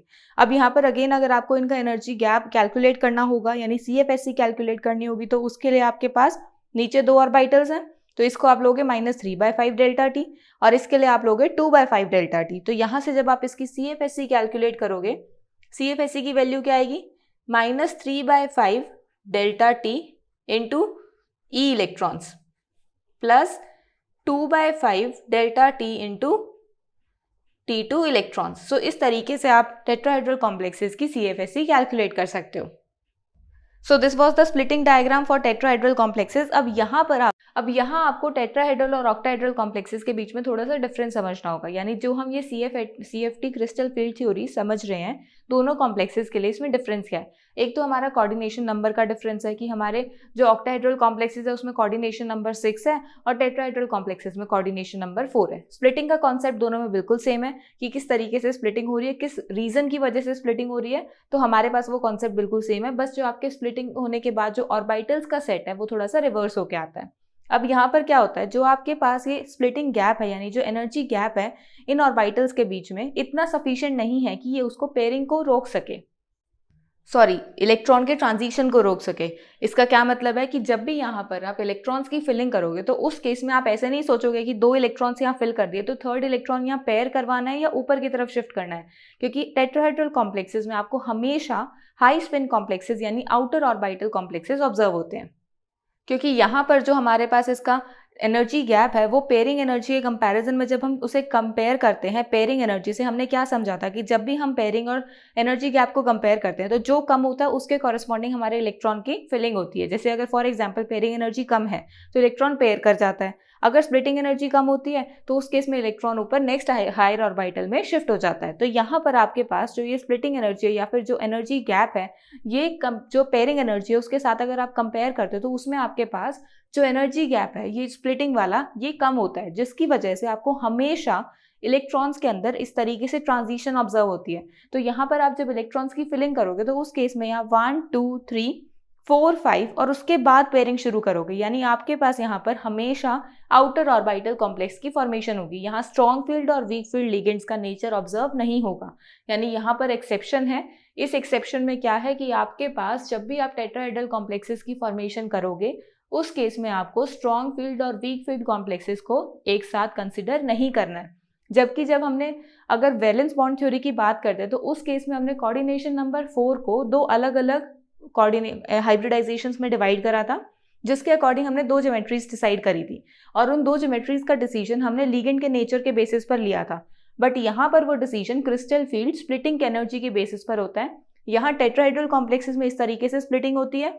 वैसे भी आपको याद होगा कि टेट्राहेड्रल कॉम्प्लेक्सेस में आप हमेशा sp3 हाइब्रिडाइजेशन कंसिडर करते थे, dsp2 हाइब्रिडाइजेशन आप स्क्वायर प्लेनर कॉम्प्लेक्सेस के लिए कंसिडर करते थे, विच मीन्स आप हमेशा आउटर ऑर्बिटल कॉम्प्लेक्स से ही आपके पास टेट्राहेड्रल कॉम्प्लेक्सेस आते थे। तो वो यहाँ पर उस चीज को सेटिस्फाई कर रहा है। स्क्वायर प्लेनर कॉम्प्लेक्सेस के लिए हमारे पास एक different crystal field splitting diagram है, जिसमें आपके पास जो ऑर्बिटल्स ये स्प्लिट होते हैं ये इस तरीके से स्प्लिट होते हैं कि आपके पास इनर ऑर्बिटल कॉम्प्लेक्स की ही फॉर्मेशन होती है। सो इस रीजन की वजह से हम बोलते हैं कि यहाँ पर जब हम टेट्राहेड्रल और स्क्वायर प्लेनर कॉम्प्लेक्सेस की बात करते हैं तो उन केसेस में हम लिगेंड के नेचर को कंसिडर नहीं करते। लिगेंड का नेचर आपके ऑक्टाहेड्रल कॉम्प्लेक्सेस के अंदर पेयरिंग या फिर नो पेयरिंग की कॉज करता है और उसके हिसाब से हमारे पास डिफरेंट हाइब्रिडाइजेशंस आती है। तो आपको इस बात का यहाँ पर थोड़ा ध्यान रखना है कि ऑक्टाहेड्रल और टेट्राहेड्रल कॉम्प्लेक्सेस की जो स्प्लिटिंग डायग्राम है उसकी वजह से उसमें क्या डिफरेंट पॉइंट्स या फिर आप कह सकते हो क्या डिफरेंसेस ऑब्जर्व होते हैं आपको दोनों कॉम्प्लेक्सेस के अंदर। So this was all about the crystal field theory in tetrahedral complexes. Now let's move on towards the application of crystal field theory. So हमने क्रिस्टल फील्ड थ्योरी क्यों स्टडी करी? ताकि हम वीबीटी की कुछ जो हमारी लिमिटेशंस थी उनको ओवरकम कर सके। और वीबीटी की लिमिटेशन क्या थी कि वो कलर एक्सप्लेन नहीं कर पा रहा था कोऑर्डिनेशन कंपाउंड्स के अंदर। सो यहाँ पर जब हम क्रिस्टल फील्ड थ्योरी को स्टडी करेंगे, इस थ्योरी के अंदर हम कॉम्प्लेक्सेस के कलर को समझेंगे, यानी एप्लीकेशन क्या हुई आपकी क्रिस्टल फील्ड थ्योरी की? Colour of coordination compounds. So let's discuss about the colour of coordination compounds. So जब भी हम कलर इन कोऑर्डिनेशन कंपाउंड्स की बात करते हैं तो इसे हम ऑलरेडी ट्रांजिशन एलिमेंट्स में डिस्कस कर चुके हैं, क्योंकि वहां पर जब मैं आपको ट्रांजिशन एलिमेंट्स के अंदर कलर बता रही थी तो वो रीजन मैं यहाँ इसी का दिया था। उसमें मैंने आपको स्प्लिटिंग से समझाया था ना, जिसमें मैंने क्या बताया था कि जब हमारे पास डी ऑर्बिटल में स्प्लिटिंग होती है तो कुछ सेट ऑफ ऑर्बिटल्स में हमारे पास स्प्लिटिंग हो जाती है, जिसकी वजह से जो नीचे वाला इलेक्ट्रॉन है वो जैसे ही उसे एनर्जी मिलती है वो एनर्जी लेके हायर ऑर्बिटल में शिफ्ट हो जाता है। लेकिन वो जैसे ही शिफ्ट होता है उसकी एनर्जी वहां पर उसको वो स्टेबल नहीं रहने देती, क्योंकि अगर उसने कम एनर्जी से ज्यादा एनर्जी वाली पोजीशन पे चला गया तो वो स्टेबिलिटी अचीव नहीं करता, जिस रीजन की वजह से वो अपने पाथ को वापस से उसी पोजीशन पर लाने की कोशिश करता है। और ऐसे जब वो नीचे की तरफ डिसेंड करता है उस टाइम पर कुछ ना कुछ एनर्जी रिलीज होती है, कुछ ना कुछ वेवलेंथ रिलीज होती है, और वो जो आपके पास एनर्जी रिलीज होती है वो रिलीज आपको जो भी शो करता है कलर रिप्रेजेंट करता है कि आपके पास कौन सा कलर आएगा उस कंपाउंड का। तो बिल्कुल सेम कॉन्सेप्ट आप यहाँ कोऑर्डिनेशन कंपाउंड्स के लिए यूज करते हो। यहाँ पर भी हम अपने कॉम्प्लीमेंट्री कलर व्हील को यूज करके उसके कलर को रिप्रेजेंट करेंगे, यानी यहाँ मैंने जो एनर्जी दी वो एनर्जी कौन से कलर को रिप्रेजेंट करती है। उसने पहले वो एनर्जी एब्जॉर्ब करी, लेट्स से अगर उसने ऑरेंज वेवलेंथ एब्जॉर्ब करी, ऑरेंज वेवलेंथ एब्जॉर्ब करने की वजह से ये इलेक्ट्रॉन हायर ऑर्बिटल में शिफ्ट हो गया, जिसकी वजह से वो वहां पर जाकर डीस्टेबलाइज हो गया। अब स्टेबिलिटी रीगेन करने के लिए उसने अपनी पोजीशन को वापस से रीट्रैक करने की कोशिश करी, लेकिन वो अभी हायर एनर्जी लेवल पर है। लोअर एनर्जी लेवल पर आने के लिए उसे कुछ ना कुछ अपनी एनर्जी या वेवलेंथ रिलीज करनी होगी। तो जो वो एनर्जी रिलीज करेगा वो इस ऑरेंज के कॉम्प्लीमेंट्री वेवलेंथ को रिलीज करेगा, विच मीन्स यहाँ से आपके पास ब्लू कलर की वेवलेंथ रिलीज होगी। और यही जो आपके पास ये एनर्जी या वेवलेंथ रिलीज होती है यही आपके कलर को रिप्रेजेंट करती है। तो यहाँ से आपके पास इस कॉम्प्लेक्स के अंदर ब्लू कलर आपको ऑब्जर्व होगा। तो यहाँ पर क्या हो रहा है, आपके पास ये भी एक डी ऑर्बिटल है और ये भी एक डी ऑर्बिटल है। सो डी से डी के अंदर ट्रांजिशन हो रही है। सो ऐसे जो हमारे पास ट्रांजिशंस होते हैं जो कि कलर कॉज करते हैं किसी भी कंपाउंड के अंदर, उन ट्रांजिशंस को हम बोलते हैं डी डी ट्रांजिशंस, जिसका क्या मतलब है कि कोऑर्डिनेशन कंपाउंड्स के अंदर भी डी डी ट्रांजिशन की वजह से ही आपको कलर्स ऑब्जर्व हो रहे हैं। क्योंकि कोऑर्डिनेशन कंपाउंड्स में जो कलर की हमारी एप्लीकेशन है ये क्रिस्टल फील्ड स्प्लिटिंग थ्योरी समझाती है, जिसके अंदर हमारे पास क्या होता है, डी ऑर्बिटल्स में से स्प्लिटिंग होती है, दो सेट ऑफ ऑर्बिटल्स बनते हैं, जिसमें इस तरीके से आप इलेक्ट्रॉन की ट्रांजिशन को ऑब्जर्व कर सकते हो। अब आप इस कॉम्प्लेक्स के कलर के एग्जीबिशन को एक एग्जाम्पल से भी समझ सकते हो। लेट्स से हमारे पास एक एग्जाम्पल है टाइटेनियम का कॉम्प्लेक्स TiH2O होल 6 3 पॉजिटिव। अब इस केस में हमारे पास जो लीगेंड है वो न्यूट्रल लीगेंड है, विच मीन्स ये टाइटेनियम के ऊपर है +3 चार्ज, और जब टाइटेनियम पे +3 चार्ज होता है तो उसकी जो इलेक्ट्रॉनिक कॉन्फ़िगरेशन है it becomes 4s0 and 3d1, which means हमारे पास जो d ऑर्बिटल है उसमें एक ही इलेक्ट्रॉन है। अब यहाँ पर क्या होता है, जैसे ही हम एक इलेक्ट्रॉन की फिलिंग को ऑब्जर्व करते हैं, ये हमारे पास क्या है, हमारी स्प्लिटिंग के डायग्राम है, जिसमें हमारे पास नीचे है T2g और ऊपर है Eg, क्योंकि ये हमने एक ऑक्टाहेड्रल कॉम्प्लेक्स कंसिडर करा है। सो नीचे आपके पास T2g सेट ऑफ ऑर्बिटल्स होंगे और ऊपर Eg ऑर्बिटल्स होंगे। 3d1 इलेक्ट्रॉन का मतलब है कि इस तरीके से मैंने एक इलेक्ट्रॉन यहाँ फिल कर दिया। अब क्या होगा, ये किसी पर्टिकुलर वेवलेंथ को एब्जॉर्ब करेगा, किसी पर्टिकुलर एनर्जी को एब्जॉर्ब करेगा। यहाँ पर इसने एब्जॉर्ब करी येलोविश वेवलेंथ को। अब इससे क्या होता है, इसकी एनर्जी थोड़ी इंक्रीज हो जाती है, यानी अब ये इस एनर्जी लेवल पर नहीं रह सकता, क्योंकि इस एनर्जी लेवल पर रहने के लिए इसके पास पर्टिकुलर कुछ एनर्जी थी, बट हमने इसको कुछ एक्स्ट्रा एनर्जी दे दी जिसको इसने एब्जॉर्ब कर लिया, जिससे इसका खुद का एनर्जी लेवल रेज हो गया। तो इसे अपनी इस पोजीशन को छोड़ के एक ऐसी पोजीशन पर जाना पड़ेगा जो कि हायर एनर्जी लेवल की होगी, यानी ये यहाँ से एक हायर ऑर्बिटल के अंदर शिफ्ट हो जाता है और वहां जाके रहने लग जाता है। बट जैसे ही वो वहां पहुंचता है, उसके पास उसे पता है कि वो इस एनर्जी पे स्टेबलाइज नहीं रह सकता है, तो वो क्या कोशिश करेगा कि वापस अपनी उसी पोजीशन पर आ जाए, और जब वो इस पोजीशन पर आएगा तो उसे कुछ ना कुछ एनर्जी रिलीज करनी होगी। तो यहाँ से वो एक पर्टिकुलर वेवलेंथ को रिलीज करेगा, और वो वेवलेंथ क्या होगी, जो उसने एब्जॉर्ब करी है उसकी कॉम्प्लीमेंट्री वेवलेंथ होगी। यानी अगर येलो एब्जॉर्ब करी है तो वॉयलेट उसकी कॉम्प्लीमेंट्री वेवलेंथ होगी, और यहाँ पर आपको वायलेट कलर रिप्रेजेंट होगा। सो इस तरीके से आपको किसी भी कॉम्प्लेक्स के अंदर कलर की रिप्रेजेंटेशन ऑब्जर्व होती है।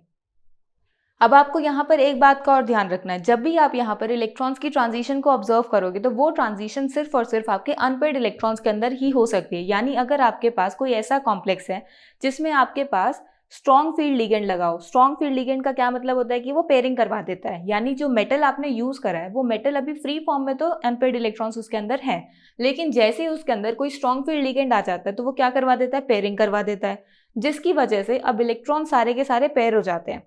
जैसे फॉर एग्जाम्पल आपके पास यहाँ पर ये T2g है और ऊपर Eg है, आपके पास यहाँ पर 1 2 3 4 5 और 6 इलेक्ट्रॉन्स है, 6 इलेक्ट्रॉन्स है। लेकिन जैसे ही इसके अंदर कोई स्ट्रॉन्ग फील्ड लिगेंड आता है, स्ट्रॉन्ग फील्ड लिगेंड क्या करवाता है, इसकी पेयरिंग करवा देता है। यहाँ से जो 2 इलेक्ट्रॉन्स है इन्हें रिमूव करके इधर ही डाल देते हैं।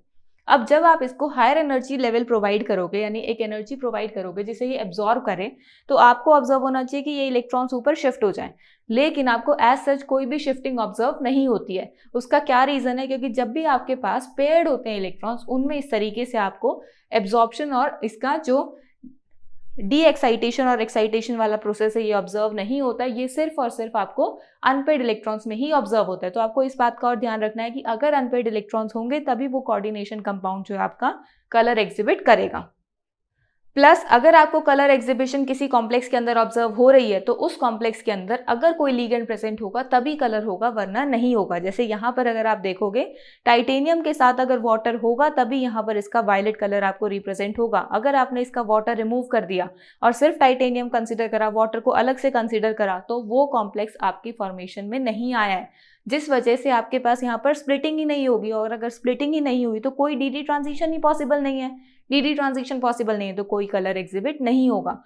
तो जब भी आपको किसी कॉम्प्लेक्स के अंदर कलर देखना है तो आपको ये बात ध्यान रखनी है कि आप सिर्फ एक सिंगल मेटल के अंदर कलर ऑब्जर्व नहीं करते हो, उसके साथ में लिगेंड की इंटरेक्शन होगी तभी आपको कलर ऑब्जर्वेशन में मिलेगा।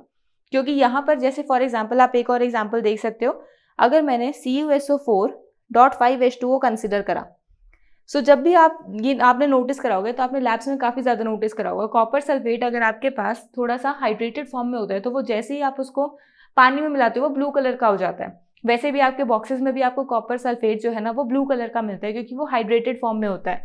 अगर आपने कॉपर सल्फेट को एनहाइड्रस फॉर्म में कंसिडर करा तो उस केस में आपको वो व्हाइट कलर का दिखेगा, उसमें कोई कलर नहीं होगा। इसका क्या मतलब हुआ कि अगर कॉपर सल्फेट में आपने वाटर के लिगेंड्स को ऐड करा तभी उसके अंदर डी ऑर्बिटल्स में स्प्लिटिंग होगी, और जिसकी वजह से आपको डी ट्रांजिशन ऑब्जर्व होगी, और उस डी ट्रांजिशन से आपको वहां पर कलर की एग्जिबिशन ऑब्जर्व होगी। तो इसका क्या मतलब हुआ कि कलर एग्जिबिट करने के लिए लिगेंड्स जरूरी है, और लिगेंड्स का भी डिफरेंट नेचर होता है। स्ट्रॉन्ग फील्ड और वीक फील्ड लिगेंड होता है, जिसके बेसिस पर वो कलर को भी चेंज कर सकता है।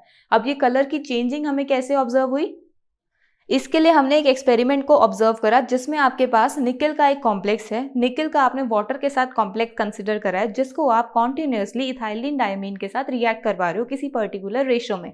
अब जैसे आप इथाइलिन डायमीन के साथ उसे रिएक्ट करवाते हो तो आपके पास एक नए कंपाउंड की फॉर्मेशन होती है। तो जो निकल का आपने वाटर के साथ कॉम्प्लेक्स कंसिडर करा था, उस कॉम्प्लेक्स में और नए कॉम्प्लेक्स के अंदर कलर में चेंज आता है। तो आपको ये ऑब्जर्वेशन मिलती है कि हमारा जो इनिशियल कॉम्प्लेक्स था वो अब प्रोडक्ट में कन्वर्ट हो गया है। तो इस तरीके से आप कलर्स को ऑब्जर्व कर सकते हो और कलर्स की हेल्प से रिएक्शन के प्रोसीजर में, यानी रिएक्शन प्रोग्रेस कर रही है या नहीं कर रही है, उसको भी ऑब्जर्व कर सकते हो। सो उस एक्सपेरिमेंट में क्या हुआ था, यहाँ पर आपके पास एक निकल का वाटर के साथ कॉम्प्लेक्स है जो कि इनिशियली ग्रीन कलर का है, लेकिन जब आप इसको एक्वस कंडीशंस में किसी इथाइलिन डायमीन दूसरे लिगेंड के साथ रिएक्ट करवाते हो तो उस केस में क्या होता है, यहाँ पर आपके पास इथाइलिन डायमीन क्या है, एक डाइडेंटेट लिगेंड है, विच मीन्स ये दो पोजीशंस को ऑक्यूपाई करेगा। और वाटर क्या है, एक मोनोडेंटेट लिगेंड है, तो ये दो वाटर को रिप्लेस करेगा, क्योंकि जो वाटर है वो एक पोजीशन एक वाटर मॉलिक्यूल ऑक्यूपाई करता है और यहाँ इथाइलिन डायमीन एक बारी में दो पोजीशंस को ऑक्यूपाई करता है। सो इस वजह से ये एक इथाइलिन डायमीन का मॉलिक्यूल दो वाटर मॉलिक्यूल्स को रिप्लेस कर देगा। तो इस वजह से आपको एक नए कंपाउंड की फॉर्मेशन ऑब्जर्व होगी जिसमें आपके पास एक पेल ब्लू कलर ऑब्जर्व होगा। यहाँ पर आपके पास दो वाटर मॉलिक्यूल्स निकल गए। अब इस जो आपके पास कॉम्प्लेक्स में आपने कंसिडर करा है, इस कॉम्प्लेक्स में आपके पास निकल 1 रेशो में है और इथाइलिन डायमीन भी 1 रेशो में, यानी इन दोनों के बीच में जो रेशो है वो 1:1 है। अब जब आप इसी कॉम्प्लेक्स को फर्दर और इथाइलिन डायमीन के साथ रिएक्ट करवाते हो तो ये दोबारा से दो वाटर मॉलिक्यूल्स को रिप्लेस कर देता है और आपके पास एक पर्पल कलर का कॉम्प्लेक्स फॉर्म होता है। अब इस रिएक्शन में, इस प्रोडक्ट में आपके पास इथाइलिन डायमीन और निकल की रेशियो 2:1 है। आप देख रहे हो निकल 1 में है और इथाइलिन डायमीन 2 है, यानी 2:1 रेशियो में ये एक्जिस्टेंस शो कर रहे हैं। अब फर्दर आप इस कंपाउंड को एक और बार इथाइलिन डायमीन के साथ रिएक्ट करवाते हो और उस केस में आपके पास जो ये दो वाटर मॉलिक्यूल और बचे थे, इनकी भी रिप्लेसमेंट हो जाती है इथाइलिन डायमीन से और आपके पास एक फाइनल सिर्फ निकल और इथाइलिन डायमीन का एक कॉम्प्लेक्स आता है जो कि वायलेट कलर का है और यहाँ पर आपके पास इथाइलिन डायमीन और निकल 3:1 रेशियो में प्रेजेंट है। सो यहाँ पर आपने क्या करा है, एक कंपाउंड से दूसरे कंपाउंड की फॉर्मेशन को ऑब्जर्व करा है और इस ऑब्जर्वेशन के टाइम पर आपको रिएक्शन का प्रोग्रेस पता लगा है जब आपको यहाँ पर कलर चेंज होता हुआ ऑब्जर्व हो रहा है। तो इस तरीके से आप यहाँ पर किसी रिएक्शन के प्रोग्रेस को भी ऑब्जर्व कर सकते हो जब आप यहाँ पर दो रिएक्टेंट्स के बीच में रिएक्शन करवाओगे, उससे कोई प्रोडक्ट की फॉर्मेशन होगी। अब यहाँ पर आप किसी भी कॉम्प्लेक्स के अगर कलर को डिफाइन करते हो तो आप कैसे बोलते हो कि ये कॉम्प्लेक्स वॉयलेट कलर का है, ये कॉम्प्लेक्स ग्रीन कलर का है, ये कॉम्प्लेक्स रेड कलर का है, या फिर सो एंड सो किसी भी कलर का है। पर जब भी हम कॉम्प्लेक्स को स्टडी करते हैं, यहाँ हमने बहुत क्लियरली देखा कि जब भी हम किसी कॉम्प्लेक्स के कलर की रिप्रेजेंटेशन को स्टडी करते हैं तो वो कलर एक्चुअल में एब्जॉर्ब वेवलेंथ से हमें शो होता है कि किस वेवलेंथ या किस लाइट की एनर्जी को इस इलेक्ट्रॉन ने एब्जॉर्ब करा है, उसी के कॉरेस्पॉन्डिंग जो कॉम्प्लीमेंट्री कलर है वो एमिट आउट होता है। तो इसका मतलब है कि हमारे पास जो कलर रिप्रेजेंट होता है वो उसकी कॉम्प्लीमेंट्री कलर की वजह से होता है और जो हम एब्जॉर्ब करवाते हैं इलेक्ट्रॉन को, उसकी वजह से हमें कलर की रिप्रेजेंटेशन होती है। यानी कि अगर कोई भी आपके पास कॉम्प्लेक्स है, वो अगर ब्लू कलर एमिट आउट कर रहा है या ब्लू कलर रिप्रेजेंट कर रहा है, दैट मीन्स कि उसने कहीं ना कहीं ऑरेंज कलर को एब्जॉर्ब करा है, ऑरेंज कलर की वेवलेंथ एनर्जी को एब्जॉर्ब करा है, जिसकी वजह से इलेक्ट्रॉन में एक्साइटेशन और डी एक्साइटेशन हुई है और उस रीजन की वजह से हमें यहाँ पर एक ब्लू कलर की एमिटेशन या रिप्रेजेंटेशन ऑब्जर्व हो रही है। अब यहाँ पर इसका मतलब ये नहीं है कि मैंने कुछ एग्जांपल्स लिए तो उसके अंदर आपको यही कलर्स एमिट आउट होते एब्जॉर्ब होते हुए ऑब्जर्व होंगे। आपको कोई भी कॉम्प्लेक्स में किसी भी कलर की एब्जॉर्बेंस ऑब्जर्व हो सकती है और उसके कॉरस्पॉन्डिंग कॉम्प्लीमेंट्री उसके कलर की रिप्रेजेंटेशन भी ऑब्जर्व हो सकती है। यानी कि इसका मतलब ये बिल्कुल नहीं है कि अगर मैं कॉपर सल्फेट .5H2O बोल रही हूँ कि वो ब्लू कलर का है तो उसने ऑरेंज वेवलेंथ एब्जॉर्ब करी है तो सारे ही कॉपर के कॉम्प्लेक्सेस ब्लू कलर को रिप्रेजेंट करेंगे। नहीं, हर एक कॉपर का जो कॉम्प्लेक्स है वो अपने वेवलेंथ के कॉरस्पॉन्डिंग किसी कलर को एब्जॉर्ब करता है जिसके कॉरस्पॉन्डिंग वो कलर को एमिट करेगा। अगर कॉपर के साथ water as a ligand present होता है तो उस टाइम पर हमें ऑब्जर्वेशन मिलती है कि वो ऑरेंज कलर को तो एब्जॉर्ब करता है और उसके कॉरस्पॉन्डिंग ब्लू कलर को रिप्रेजेंट या एमिट आउट करता है। अगर कॉपर के साथ कोई और लिगेंड होता तो लेट से वो रेड कलर को एब्जॉर्ब करता और ग्रीन को रिप्रेजेंट करता, और अगर वो वायलेट को रिप्रेजेंट करता तो उसमें येलो की एब्जॉर्बेंस हमें ऑब्जर्व होती। सो इस तरीके से हमें different colours in the complexes observe होते हैं। सो ये तो हो गया आपके कुछ कोऑर्डिनेशन कंपाउंड्स। लेकिन जब हम और कुछ मॉलिक्यूल्स की बात करते हैं, जैसे फॉर एग्जांपल आपने बहुत सारे स्टोन्स देखे होंगे जो चमकते रहते हैं, कोई ना कोई कलर एग्जिबिट करते रहते हैं। उन स्टोन्स में भी एक्चुअली यही डी ट्रांजिशन की वजह से कलर एग्जिबिशन होती है। अब वहाँ पर ऐसा क्या होता है, जैसे यहाँ पर आपके एनसीईआरटी में दो स्टोन्स लिए हुए हैं, रूबी एंड एमराल्ड। रूबी थोड़ा ऑरेंज रेडिश सा कलर होता है, जो एमराल्ड होता है वो ब्लूइश ग्रीन सी शेड देता है। अब वो जो हमारे पास दो डिफरेंट शेड्स आ रही है किसी पर्टिकुलर स्टोन के अंदर, ऐसी ऐसी क्या कॉम्पोजिशन है उन स्टोन्स की, हमें इस तरीके से कलर एग्जिबिशन ऑब्जर्व हो रहा है, और उसका रीजन अगर डी डी ट्रांजिशन है तो उसे तो हमें स्टडी करना पड़ेगा। So let's discuss about the colour for some gemstones. जब आप दो जेमस्टोन्स की कलर के डिस्कशन करोगे, मैंने आपको बताया एनसीईआरटी में दो जेमस्टोन्स गिवन है, एक रूबी दूसरा एमराल्ड। हम यहाँ वन बाय वन इसकी डिस्कशन करते हैं। पहले रूबी को डिस्कस करेंगे और फिर एमराल्ड को डिस्कस करेंगे। रूबी की पहले कॉम्पोजिशन देखते हैं। रूबी जो है वो आपके एल्यूमिनियम ऑक्साइड से बना हुआ है, Al2O3 होता है इसके अंदर, जिसके अंदर कुछ ना कुछ आपके क्रोमियम की परसेंटेज प्रेजेंट होती है, दैट इज 0.5 से 1% आपका क्रोमियम +3 आयनिक फॉर्म में उसके अंदर प्रेजेंट होता है, और रैंडमली डिस्ट्रीब्यूटेड होता है। ऐसा भी नहीं कि आपने कुछ स्पेसिफाइड पोजीशंस में ऑब्जर्व करा, बिल्कुल रैंडम डिस्ट्रीब्यूशन होती है, और इसकी कॉन्फ़िगरेशन D3 होती है। अब यहाँ पर जब हम Al2O3 किसी सॉलिड कॉम्प्लेक्स के अंदर देख रहे हैं तो इसका मतलब है कि Al2O3 एक पर्टिकुलर क्रिस्टल लेटिस अरेंजमेंट में होगा, और जब भी हम क्रिस्टल लेटिस अरेंजमेंट की बात करते हैं तो वहाँ पर आपके दो टाइप के स्पेसेस बनते हैं उस लेटिस अरेंजमेंट में। एक स्पेस होता है हमारे पास टेट्राहेड्रल, और दूसरा स्पेस होता है हमारे पास ऑक्टाहेड्रल। यानी आपका जो आपने मेटल आप इसके अंदर कंसिडर कर रहे हो, ऑब्जर्व कर रहे हो, वो मेटल आपकी किस टेट्राहेड्रल या ऑक्टाहेड्रल स्पेस या वॉइड में प्रेजेंट होगा, उसके बेसिस पर उसमें ट्रांजिशन होती है। अब जब हम इसको ऑब्जर्व करते हैं तो हमें क्या ऑब्जर्वेशन मिलती है कि जो क्रोमियम है ना, ये ऑक्टाहेड्रल कॉम्प्लेक्स की फॉर्मेशन कुछ अचीव करता है, यानी ऑक्टाहेड्रल वॉइड्स के अंदर प्रेजेंट है, जिसकी वजह से हमें क्रोमियम +3 के अंदर डी ट्रांजिशन ऑब्जर्व होती है, जिसकी वजह से हमें उसमें कलर ऑब्जर्व होता है, एक येलोविश ऑरेंज या फिर आप कह सकते हो ऑरेंज रेडिश कलर आपको ऑब्जर्व होता है रूबी के अंदर। तो ये तो रीजन हो गया आपका रूबी का। आपको ध्यान रखना है कि एल्यूमिनियम ऑक्साइड का बना हुआ होता है ये, जिसकी क्रिस्टल लेटिस अरेंजमेंट होती है, और उस क्रिस्टल लेटिस अरेंजमेंट में दो टाइप की वॉइड्स होती है, टेट्राहेड्रल एंड ऑक्टाहेड्रल वॉइड्स, जिन वॉइड्स में आपके मेटल की प्रेजेंस है। मेटल आपका यहाँ पर क्रोमियम 3 पॉजिटिव है, जो 0.5 से 1% की प्रेजेंस रखता है इन ऑक्टाहेड्रल वॉइड्स, जिसकी वजह से यहाँ पर डी ट्रांजिशन होती है, और वहां से आपको कलर की एग्जिबिशन ऑब्जर्व होती है। Now let's move on towards another gemstone which is emerald. Emerald की कॉम्पोजिशन क्या होती है? एमराल्ड जो हमारा कॉम्पोजिशन होती है ना, वो एक मिनरल है जो कि बेरिल बोला जाता है। अब इस बेरिल मिनरल के अंदर आपके पास बेरियम, एल्यूमिनियम, सिलिकॉन और ऑक्सीजन, ये सारे एलिमेंट्स होते हैं, और इन एलिमेंट्स का एक फिर से क्रिस्टल लेटिस अरेंजमेंट होता है, क्योंकि ये सॉलिड फॉर्म में है, और उस क्रिस्टल लेटिस अरेंजमेंट में दोबारा से दो वॉइड्स हैं, जिसके अंदर से क्रोमियम 3 पॉजिटिव की ही प्रेजेंस ऑब्जर्व होती है, और वो भी ऑक्टाहेड्रल वॉइड्स या साइड्स में।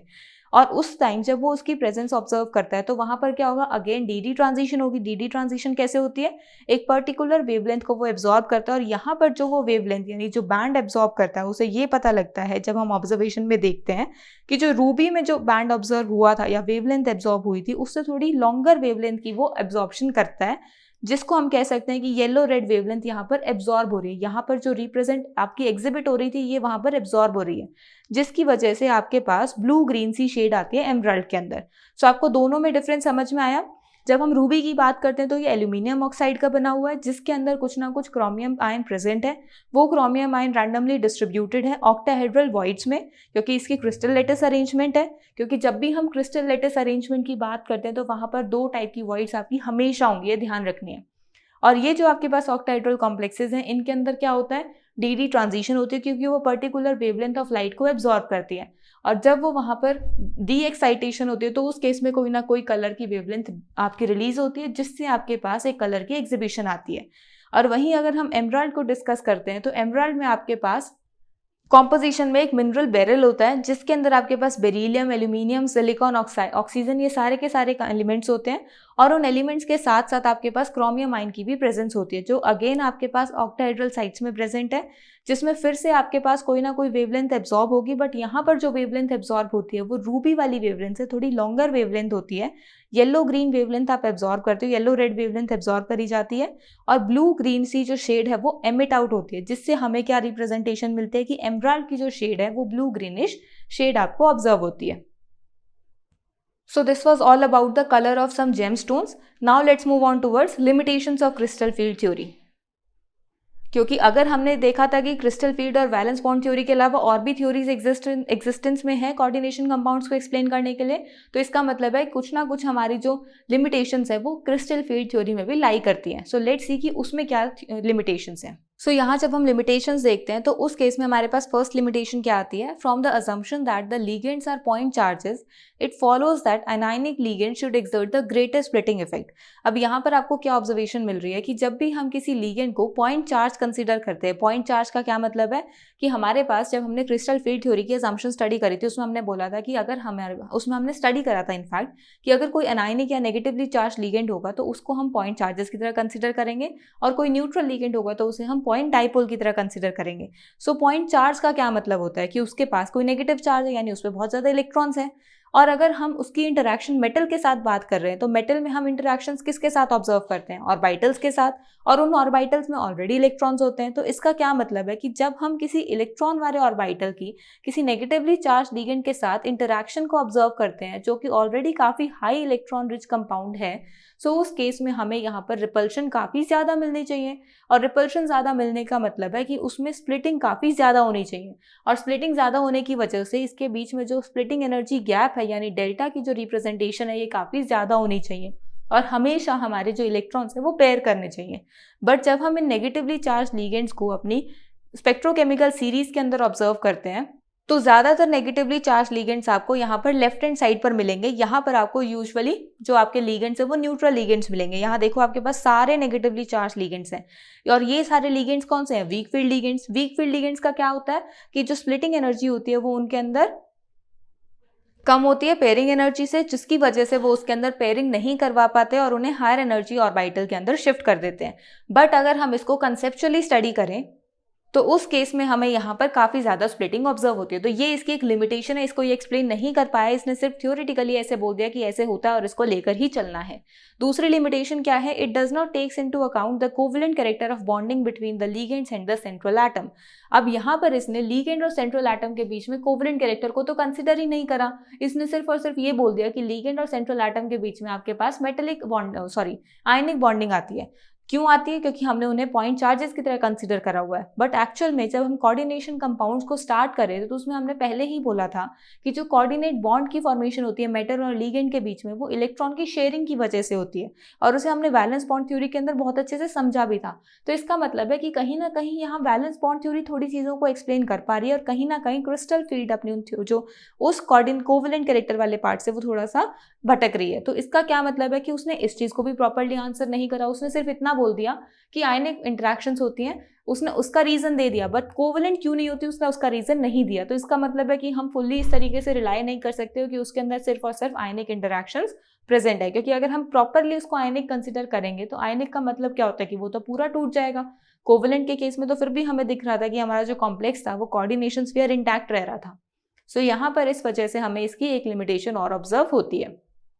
सो these are the limitations for crystal field theory, जिनको ओवरकम करने के लिए हमारे पास फर्दर थ्योरीज आई, जैसे कि हमारे पास आई लिगेंड फील्ड थ्योरी और मॉलिक्यूलर ऑर्बिटल थ्योरी, जिन्हें आप अपनी इस क्लास में स्टडी नहीं करोगे, अपनी हायर क्लासेस के अंदर स्टडी करोगे। सो यहाँ पर इस क्लास में हमारे पास सिर्फ दो ही थ्योरीज थी, वैलेंस बॉन्ड थ्योरी और क्रिस्टल फील्ड थ्योरी, जो कि हमारे कोऑर्डिनेशन कंपाउंड्स को थोड़ा बेटर फॉर्म में एक्सप्लेन करी थी। और इससे पहले हमने एक वर्नर्स थ्योरी को समझा था जो बिल्कुल बेसिक थ्योरी थी। अब फर्दर जो थ्योरीज हैं उन्हें आप हायर क्लासेस के अंदर समझोगे। बट एक बात का आपको ध्यान रखना है कि जब भी आप कोऑर्डिनेशन कंपाउंड्स की बात करोगे तो आपको सारी की सारी थ्योरीज को कलेक्टिवली एक साथ कंसीडर करके ही स्टडी करना पड़ेगा, क्योंकि आपको हर एक थ्योरी से किसी पर्टिकुलर क्वेश्चन का आंसर मिल रहा है। जैसे for example valence bond theory से आपको कोवेलेंट कैरेक्टर का आंसर मिलता है, वैलेंस बॉन्ड थ्योरी से आपको मैग्नेटिक बिहेवियर का आंसर मिलता है, और सीएफटी थ्योरी से आपको आयनिक कैरेक्टर का आंसर मिलता है, स्प्लिटिंग का आंसर मिलता है, और साथ में आपको कलर का आंसर मिलता है। तो इस तरीके से जब हम इन दो थ्योरीज को एक साथ कंसीडर करते हैं तो हमें हमारे कोऑर्डिनेशन कंपाउंड के बारे में काफी सारी इंफॉर्मेशन मिल जाती है। सो this was all about the crystal field theory. I hope आपको ये जो थ्योरीज मैंने आपको बताई है इन दो लेक्चर्स में अच्छे से समझ आ गई होगी। अगर कोई भी डाउट है तो आप कमेंट सेक्शन में पूछ सकते हो। अब नेक्स्ट लेक्चर में हम मेटल कार्बोनिल्स की बॉन्डिंग को कंसीडर करेंगे। So if you like the video then do like and share the video and also subscribe to our channel. Thank you.